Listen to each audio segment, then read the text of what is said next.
हिंसा का मार्ग अपनाकर मनुष्य कभी भी शांति से नहीं रह सकता, इसलिए हमें कभी भी हिंसा को नहीं चुनना चाहिए।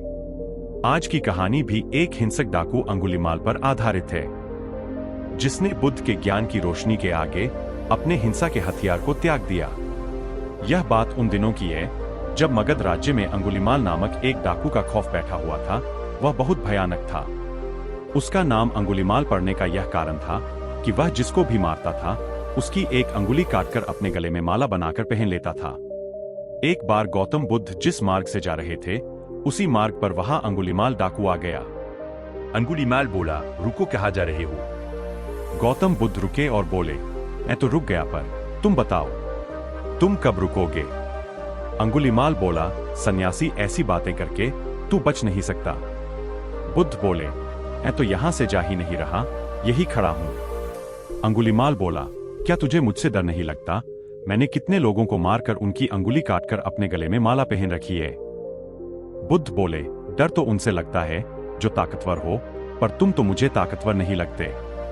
बुद्ध की बात सुनकर अंगुलीमाल क्रोध में भर गया। अंगुलीमाल बोला, लगता है तुझे मेरी ताकत का अंदाजा नहीं है, तूने कभी मेरा नाम नहीं सुना। इतने लोगों को मैं मौत के घाट उतार चुका हूं और आज तेरी बारी है। बुद्ध बोले, अच्छा, अगर तुम सचमुच ताकतवर हो तो पेड़ से कुछ पत्ते तोड़कर दिखाओ।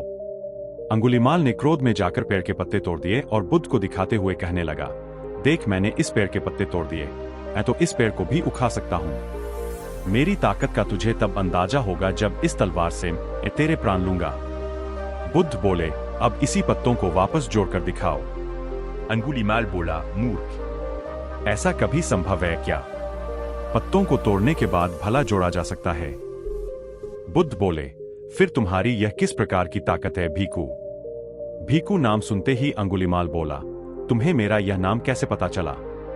बुद्ध बोले, तुम तक्षशिला में एक विद्यार्थी थे, लेकिन कुछ सहपाठियों के दुर्व्यवहार के कारण तुम दिशाहीन हो गए और तुमने यह गलत मार्ग अपना लिया। अंगुलीमाल बोला, सन्यासी, भावनाओं का खेल खेलकर तू बच नहीं सकता। मेरा धर्म बस लोगों की हत्या करना है और मुझे बाकी किसी से भी कुछ लेना देना नहीं है। बुद्ध बोले, तुम लोगों की नहीं, स्वयं की हत्या कर रहे हो। तुम्हें लगता है कि हत्या करने से तुम्हें सुख की प्राप्ति होगी, किंतु हर हत्या के बाद तुम असल में दुखी और अशांत हो रहे हो। अंगुलीमाल बोले, इस नरक भरी जिंदगी ने तो मुझे हत्यारा बना दिया है और अब बस मेरा यही काम है। बुद्ध बोले, नहीं, तुम्हारे भीतर अब भी एक मनुष्य है। वह मनुष्य जो लोगों को मारकर आत्मग्लानि महसूस करता है, लेकिन तुमने उस आत्मग्लानि के ऊपर अपनी झूठी ताकत का चोला ओढ़ रखा है। तुम्हें लगता है कि तुम लोगों की हत्या कर रहे हो, लेकिन वास्तव में तुम रोज अपनी ही आत्मा की हत्या करते हो। लोगों को मारकर भी तुम्हें सुख प्राप्त नहीं होता, इसलिए तुम अपनी ताकत का रोब दिखाकर दूसरों पर अपना हक जमाना चाहते हो। तुम बिल्कुल भी ताकतवर नहीं हो, तुम भीतर से बहुत ही कमजोर और खोखले हो। ऐसा सुनकर अंगुलीमाल के हाथों से तलवार छूट गई।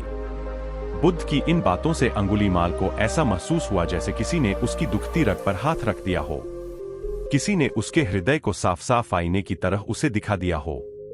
वह अपनी भावनाओं को ना रोक पाया, उसकी आंखों से आंसू बहने लगे। अंगुलीमाल बोला, बुद्ध, अब तो मैं इतने सारे लोगों के प्राण ले चुका हूं, क्या ये समाज इतनी हत्याओं के बाद भी मुझे अपनाएगा? बुद्ध बोले, जब तुम लोगों की हत्या करना बंद कर दोगे, हिंसा को मार्ग त्याग दोगे, तो समाज तुम्हें जरूर अपनाएगा, क्योंकि समाज भी अपनी भलाई जानता है। अंगुलीमाल बोला, बुद्ध, आप सत्य ही कहते हो। डाकू बनकर मैंने कितने निर्दोष लोगों की हत्या की है। लोगों की हत्या करके स्वयं ही अपने लिए दुख पैदा करता रहा हूं। आपकी बातों ने मेरे अंधेरे मन में रोशनी कर दी है, जिसमें मैं साफ साफ सब कुछ देख पा रहा हूं। मेरा अहंकार झुक गया है। मैं अब किसी की भी हत्या नहीं करूंगा। ऐसा कहकर अंगुलीमाल बुद्ध के चरणों में गिर गया और उसने हिंसा का मार्ग हमेशा हमेशा के लिए छोड़ दिया। आगे चलकर वह एक सन्यासी का जीवन व्यतीत करने लगा। इस कहानी से हमें यह शिक्षा मिलती है कि हिंसा करने से दूसरों का नुकसान तो होता ही है, साथ साथ हम अपने मन के प्रति भी हिंसक हो जाते हैं। हिंसा करके हमारा मन कभी भी संतुष्ट नहीं हो सकता, इसलिए हमें सदैव हिंसा से बचना चाहिए। उम्मीद करते हैं आपको हमारी गौतम बुद्ध की प्रेरणादायक कहानी पसंद आई होगी।